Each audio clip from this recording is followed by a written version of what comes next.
Assalamu alaikum wa rahmatullahi wa barakatuh, mes chers frères et sœurs. Aujourd'hui, je vais vous partager une parole mystérieuse, mais pleine de lumière. Les braises de la séparation s'éteindront bientôt et l'isolement mourra. Ces mots puissants sont liés à un maître immense de notre tradition, Cheikh Ibn Arabi, connu comme le plus grand maître du soufisme. Il a parlé de celui qu'on appelle Al-Mahdi, non pas simplement comme un leader politique, mais comme une lumière dissimulée, gardée en secret, et dont la venue marquera la fin d'un cycle spirituel. Ce que beaucoup ignorent, c'est que Ibn Arabi a laissé des messages cryptés dans ses textes, destinés au Mahdi lui-même. Ces messages parlent de solitude, de douleur, mais surtout d'un avenir où l'isolement prendra fin. Aujourd'hui, nous allons entrer dans ce monde caché, celui des allusions mystiques, pour mieux comprendre ce lien spirituel profond entre Ibn Arabi, le Mahdi et la fin imminente de la séparation. Ibn Arabi, né en 1165 à Murcie, en Andalousie, est l'un des plus grands penseurs mystiques de l'islam. Surnommé le Cheikh al-Akbar, le plus grand maître, il a voyagé dans tout le monde musulman, de l'Espagne jusqu'à Damas, où il s'est éteint. Son œuvre est immense, composée de centaines de livres, dont le plus célèbre est Al-Futuhat al-Makkiyya, les révélations de la Mecque. Mais ce qui rend Ibn Arabi si unique, c'est sa vision du monde spirituel. Pour lui, tout l'univers est le reflet d'un seul être, et chaque événement a une dimension cachée, intérieure, que seuls les cœurs éveillés peuvent percevoir. Il a parlé longuement du Mahdi, mais à travers un langage symbolique et profond, parfois incompris. Pour lui, le Mahdi n'est pas seulement un homme, mais une présence divine manifestée dans le temps. Un sceau de la sainteté, une lumière ultime descendue à la fin des temps pour réconcilier l'intérieur et l'extérieur. Il ne le décrit pas avec des détails physiques, mais avec des qualités spirituelles. Pureté absolue, connaissance directe, humilité écrasante, alignement parfait avec la volonté divine. Ibn Arabi insiste. Le Mahdi ne vient pas pour conquérir, mais pour dévoiler. Il n'est pas un roi des terres, mais un maître des cœurs. C'est dans ce cadre que l'isolement prend tout son sens. C'est un isolement voulu, nécessaire à cette grande mission. Selon Ibn Arabi, le Mahdi traverse une longue période d'isolement avant d'apparaître. Cet isolement n'est pas seulement physique, il est surtout spirituel. Le Mahdi vit caché, souvent incompris, en marge du monde, mais ce retrait est voulu par Allah. Ibn Arabi explique que cet isolement est une purification. Il écrit que les grands élus sont voilés avant d'être révélés, car leur lumière brûlerait ceux qui ne sont pas préparés. Le Mahdi est donc tenu à l'écart pour ne pas être détruit par les passions du monde et pour ne pas troubler un ordre encore immature. Il est dans une grotte symbolique à l'image du prophète avant la révélation.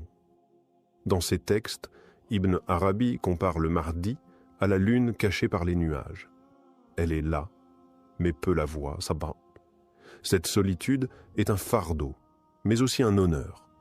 Car celui qui est isolé par Allah est aussi protégé par lui. Ibn Arabi insiste sur le fait que le Mahdi ne doit pas chercher à sortir de cet isolement par lui-même. Il n'est pas maître du moment. Il attend le signal, le décret. Ce silence imposé forge en lui une sagesse que le bruit du monde ne pourrait produire. Et plus encore, c'est dans cet isolement que le Mahdi reçoit les messages cachés des saints du passé, y compris ceux d'Ibn Arabi lui-même. Ce retrait n'est donc pas un oubli, mais une préparation, un écrasement nécessaire avant l'éclosion. Quand Ibn Arabi évoque les braises de la séparation, il parle d'une souffrance qui consume lentement, comme un feu caché sous la cendre. Ces braises symbolisent l'attente, la division du monde, l'absence du Mahdi dans la scène visible.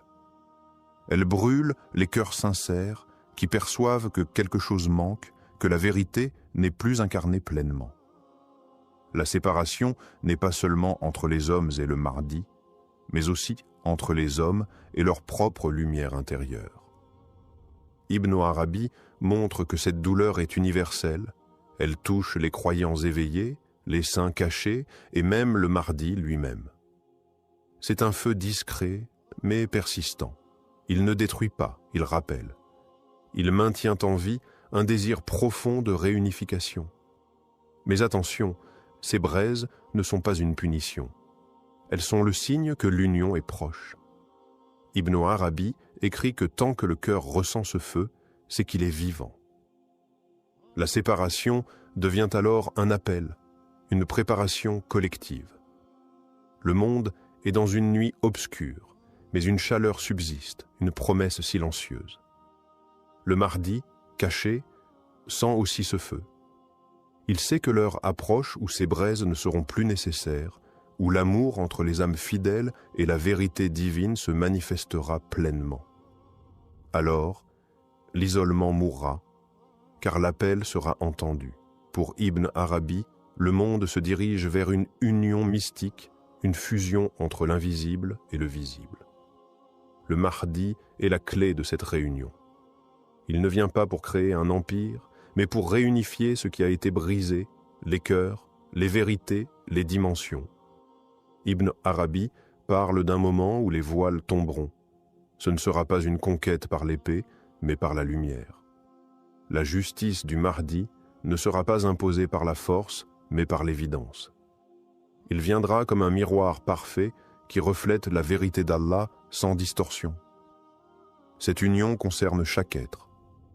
Ceux qui ont le cœur pur verront en lui ce qu'ils attendaient depuis toujours, sans même avoir mis de mots dessus. Ibn Arabi insiste. Le Mahdi n'apporte pas une religion nouvelle, mais le retour à la source de l'islam, dépouillé des excès, des divisions, des interprétations humaines. C'est le retour au tawhid pur, vécu, incarné.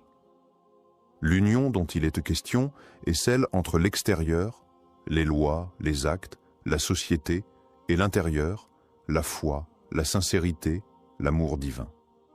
Le Mahdi sera celui qui réunira la lettre et l'esprit. À travers lui, la séparation entre le monde apparent et la réalité spirituelle disparaîtra. Et quand cette union se fera, les braises s'éteindront, car le feu n'a plus de raison d'exister quand la chaleur est devenue lumière. Ibn Arabi évoque aussi les signes intérieurs que portera le Mahdi. Il parle d'un cœur purifié de toute illusion, d'un regard qui voit au-delà des formes, d'un silence chargé de vérité. Ce sont là des qualités que personne ne peut imiter sans tomber dans l'illusion. C'est pourquoi Ibn Arabi met en garde contre ceux qui se prennent pour lui.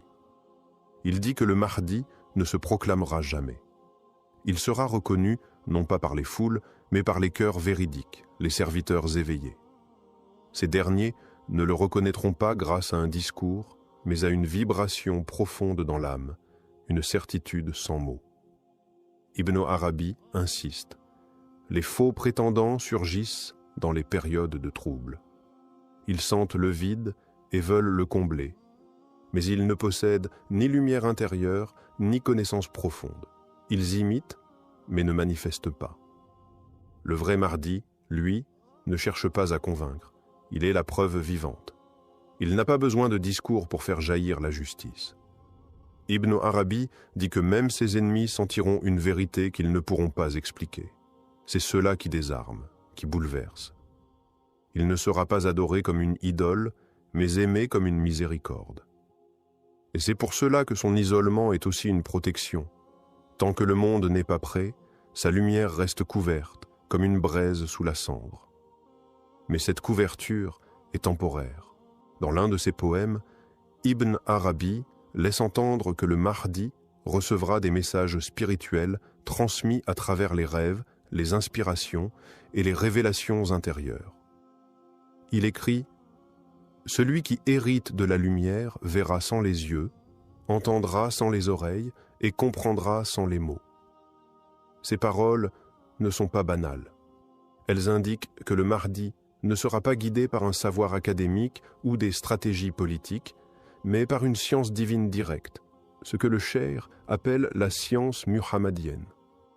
C'est une connaissance qui vient sans intermédiaire, directement inspirée du prophète lui-même, parfois même dans les rêves, parfois dans un état de veille mystique. Cette science est rare, inimitable. Elle ne s'apprend pas, elle se reçoit. Ibn Arabi insiste. Le Mahdi sera entouré de serviteurs cachés, des awliya Allah, des saints silencieux qui reconnaîtront sa lumière et l'aideront sans jamais attirer l'attention sur eux-mêmes. Leur rôle est d'accompagner discrètement, de protéger et de confirmer intérieurement ce qu'ils voient en lui. Ensemble, ils formeront une armée invisible, une force spirituelle. Ibn Arabi décrit cette époque comme un moment où les réalités cachées deviennent visibles et où la vérité ne sera plus une simple croyance, mais une évidence vécue dans les cœurs. Et à ce moment-là, l'isolement disparaîtra définitivement.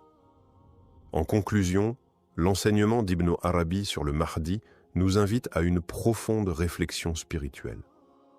Il ne faut pas être égaré par les apparences et les fausses proclamations, car le Mahdi ne sera jamais un simple homme de pouvoir, mais un guide spirituel incarnant la pureté et la justice divine. Son isolement, loin d'être une faiblesse, est en réalité une préparation divine, un moment d'affinement spirituel. Lorsque l'heure de sa manifestation viendra, il ne cherchera pas à conquérir, mais à unifier. Ce n'est pas une bataille physique qui l'attend, mais une victoire sur les ténèbres de l'âme humaine. Le Mahdi est la promesse de la fin de la séparation, de l'unité retrouvée, d'un monde où la lumière divine régnera. Ainsi, chers frères et sœurs, préparons nos cœurs à cette rencontre et soyons prêts à reconnaître cette vérité lorsqu'elle se présentera sous la forme du Mahdi, lumière silencieuse dans l'obscurité du monde.